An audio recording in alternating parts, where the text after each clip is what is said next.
पराई नज़र। मेरा नाम अनन्या है। मेरे घर में मेरे माता पिता और एक छोटी बहन है। मेरे पापा ने मेरी शादी यश से तय कर दी।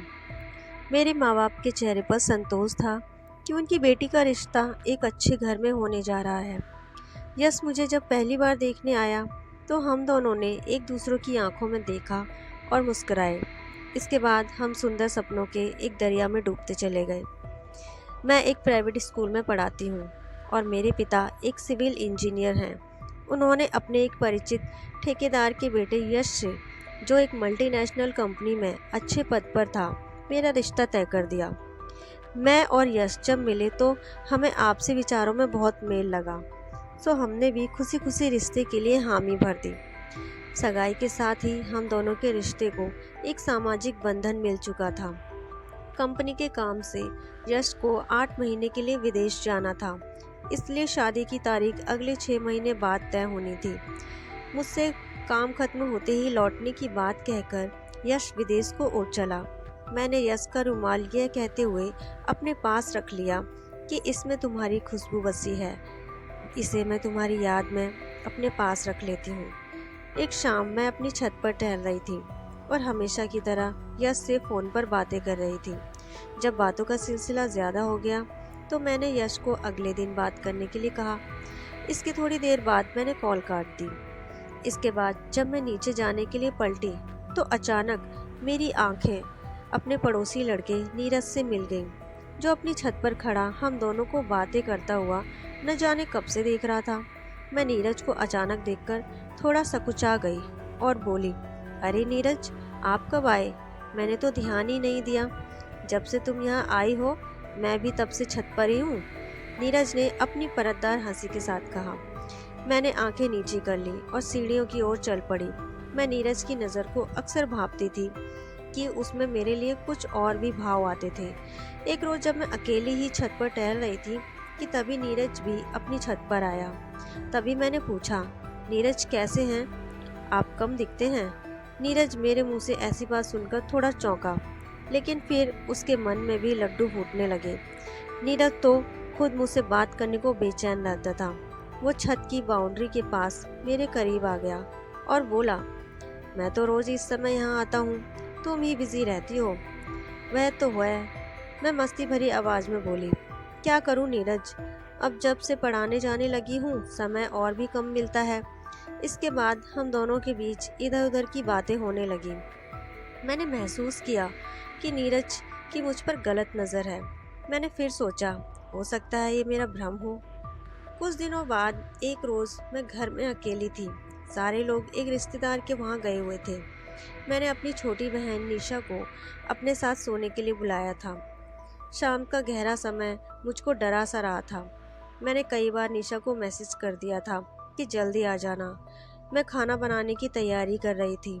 तभी मुझको छत पर सूख रहे कपड़ों का ख्याल आया तो मैं भागकर ऊपर गई। कपड़ों को समेटने के बाद मुझे अपनी एक कमीज़ गायब मिली। मैंने आसपास देखा तो पाया कि वह कमीज़ नीरज की छत पर कोने में पड़ी थी। मैं पहले तो हिचकिचाई, लेकिन फिर आसपास देखकर नीरज की छत पर कूद गई। मैं नीरज के आने से पहले वहां से भाग जाना चाहती थी, मगर जैसे ही मैं अपनी कमीज़ उठाकर मुड़ी, नीरज मुझे मुस्कुराता खड़ा मिला। मैंने एक असहज मुस्कुराहट उसकी ओर फेंकी। नीरज बोला, उड़कर आ गई होगी यहाँ। हाँ हाँ, हवा तेज़ थी ना आज। मैं वहाँ से निकलने के लिए मुड़ी मैं भी, लेकिन नीरज मेरे आगे दीवार से लगकर खड़ा हो गया और बयारने लगा। तब तक शाम पूरी तरह चारों ओर छा चुकी थी। मैंने कहा, नीरज अब मैं चलती हूँ, यहाँ मच्छर काट रहे हैं। मुझे भी, नीरज ने अपने पैरों पर थपकी देते हुए कहा। अच्छा ज़रा 2 मिनट नीचे आ जाओ ना, मैंने एक नया सॉफ्टवेयर डाउनलोड किया है, बहुत मज़ेदार चीज़ें हैं उसमें, तुमको भी दिखाता हूँ। ना चाहते हुए भी मैं नीरज के साथ सीढ़ियों से उतर आई। मेरे मन में एक अजीब सा डर समाया हुआ था। नीरज ने लैपटॉप ऑन किया और मुझे दिखाने लगा। मेरा ध्यान जल्दी से वहाँ से निकलने पर था। तभी मैंने गौर किया कि नीरज के घर में बहुत शांति है। सब लोग कहाँ गए हैं? मैंने नीरज से पूछा। नीरज ने जवाब दिया, यहाँ भी सारे लोग बाहर गए हुए हैं, कल तक आएंगे। मेरा दिल धक से रह गया। मैंने कहा, नीरज अब मैं निकलती हूँ, मुझे खाना भी बनाना है। मेरा इतना कहना था कि नीरज ने मेरा हाथ पकड़ लिया। ये क्या कर रहे हो नीरज? मैंने नीरज से पूछा। मुझे नीरज से किसी ऐसी हरकत का डर तो पहले से था, लेकिन आज उसे करते देखकर मैं अपनी आंखों पर भरोसा नहीं कर पा रही थी।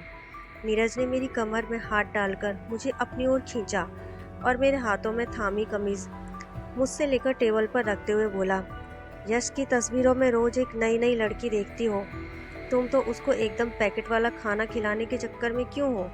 तुम भी थोड़ी झूठी हो जाओ, किसी को पता नहीं चलेगा। मेरा दिल जोर से धड़कने लगा। नीरज ने मेरे मन में दबे उस शक के बिंदु को छू लिया था, जिसके बारे में मैं दिन रात सोचकर चिंतित होती थी। क्या सही है और क्या गलत, ये सोचते सोचते बहुत देर हो गई। तूफान कमरे में आ चुका था। मैं नीरज को रोक नहीं पाई और मैंने खुद को उसे सौंप दिया। अब नीरज जब भी मुझे बुलाता, मैं खुशी खुशी अपनी छत फांद कर उसके पास चली जाती। फिर एक दिन मेरी ज़िंदगी में तूफान आ गया। मैं प्रेग्नेंट हो गई और मेरे माँ बाप को जब ये पता चला तो वो सुन रह गए। मेरे घर में ज़ोरदार हंगामा हुआ। इसके बाद मेरा हाइम्नोप्लास्टी कराकर यश के घर आते ही मुझे ब्याह कर विदा कर दिया गया। मेरा भी मन यश के साथ संतुष्ट था, क्योंकि नीरज के पास तो मैं खुद को शारीरिक सुख देने और जैसे अनचाहा बदला लेने के लिए जाती थी। धीरे धीरे 3 साल बीत गए, लेकिन मेरे और यश के घर नया सदस्य नहीं आया। हमने डॉक्टर से जांच कराई। यश में किसी तरह की कोई कमी नहीं निकली। इसके बाद बारी मेरी रिपोर्ट की थी। डॉक्टर ने हम दोनों को अपने कैबिन में बुलाया और उलाहना सा देते हुए कहा, मेरे समझ में नहीं आता मिस्टर यश कि जब आप लोगों को बच्चा चाहिए था तो आखिर आपने अपना पहला बच्चा गिराया क्यों? बच्चा गिराना कोई खेल नहीं है। अगर ऐसा कराने वाले डॉक्टर अनुभवी नहीं हो तो आगे चलकर पेट से होने वाले में दिक्कत होती है। आपकी पत्नी के साथ भी यही हुआ है। यश हैरान रह गया और मुझको तो ऐसा लगा मानो मुझे किसी ने अंदर से खाली कर दिया हो। यश ने टूटी सी नज़र मुझ पर डाली और डॉक्टर की बातें सुनता रहा। वहाँ से लौटकर आने के बाद यश चुपचाप पलंग पर बैठ गया। अब तक की जिंदगी में जैसे बेहिसाब प्यार पाकर उसके प्रति श्रद्धा से लबालब हो चुकी, मैंने उसके पैर पकड़ लिए और रो रो कर सारी बात बताई। यश के चेहरे पर हारी सी मुस्कान खेल उठी। वह उठकर दूसरे कमरे में चला गया। हम दोनों को वहीं बैठे बैठे रात हो गई। मैं जानती थी कि इस सब की जड़ वही है, इसलिए पहल भी उसे ही करनी होगी। थोड़ी देर बाद मैं यश के पास गई। वह दीवार की ओर मुंह किए हुए बैठा था। अपने आंसुओं को किसी तरह रोककर मैंने उसके कंधे पर हाथ रखा। यश ने मेरी ओर देखा और भारी आंख लिए बोल उठा, तुम भरोसा करो या न करो, लेकिन तुम्हारे लिए मैंने काजल की कोठरी में भी खुद को बेदाग रखा और तुम केवल शक के बहकावे में आकर खुद को कीचड़ में धकेल बैठी। मैं फूट फूट कर रोई जा रही थी। यश कहता रहा, यह मत समझना कि मैं तुम्हारी देह को अनछुआ ना पाकर तुम्हें ताना मार रहा हूँ, बल्कि सच तो यह है कि पति पत्नी का संबंध तन के साथ साथ मन का भी होता है और तन को मन से अलग रखना हर किसी के बस में नहीं होता। तुम्हारा मन अगर तन से खुद को बचा पाया है तो मेरा दिल आज भी तुम्हारे लिए दरवाजे खोलकर बैठा है, वरना मुझे तुम्हारा अधूरा समर्पण नहीं चाहिए। फैसला तुम्हारे हाथ में है अनन्या। अगर तुम्हें मुझसे कभी भी प्यार मिला हो तो तुम्हें उसी प्यार का वास्ता अब दोबारा मुझे किसी बुलावे में मत रखना। मैंने यश के सिर पर हाथ फेरा और वापस अपने कमरे में आ गई। मेरी आंखों के सामने यश के साथ बिताई रातें घूमने लगी। जब मैं नीरज को महसूस करते हुए यश को अपने सीने से लगाती थी, मेरे मन ने मुझे धिक्कारना शुरू कर दिया। विचारों के ज्वार भाटा में मैं सारी रात सोती रही। सुबह हो गई तो मैंने अपने आंसू पोंछे और फैसला कर लिया। मैंने अपना सामान बांधा और यश के पास पहुंची। यश ने सवालिया निगाहों से मेरी ओर देखा। मैंने यश का माथा चूमा और यश की जेब से उसका वही रुमाल निकाल लिया जो मैंने शादी से पहले उसके परदेश जाते समय निशानी के रूप में अपने पास रखा था। मैंने वह रुमाल अपने बैग में रखा और बोली, मुझे माफ़ मत करना यश, मैं तुम्हारी गुनहगार हूँ, मैं तुम्हारे लायक नहीं हूँ। मैं जा रही हूँ, अपनी नई ज़िंदगी शुरू करो।